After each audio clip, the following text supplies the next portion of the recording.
Hi everyone, this is just a quick overview of your closing seminar presentation.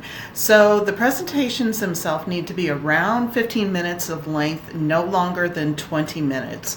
Each of you will be doing your presentations during the seminar, and we'll also be covering some other topics, but the presentations will take the bulk of the time. So we need to be very cognizant that we're providing very real and relevant information during that time frame of your presentation, information that is of value to your classmates.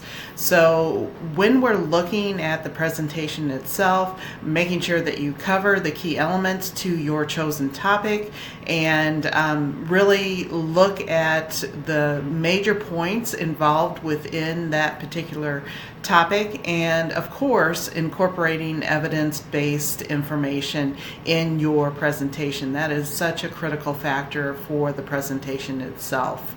And also to engage your audience as well as you're doing the presentation and helping them to learn more about your chosen topic, because you are the expert for that particular time frame on your given topic.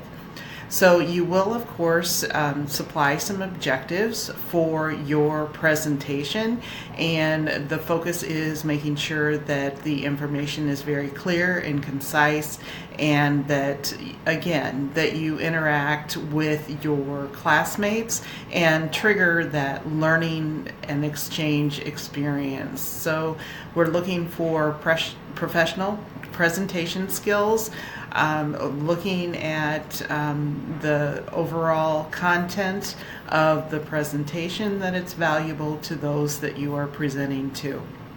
So if you have any questions or concerns about completing your presentation, the mode as far as what you use, if you use visuals, is really up to you, whether it be a PowerPoint, a Prezi, or other methods, or if you want to show handouts, have a poster, those types of things. Anything is acceptable, and the key is that your audience will be able to, if you use visual modes, that they'll be able to see them clearly.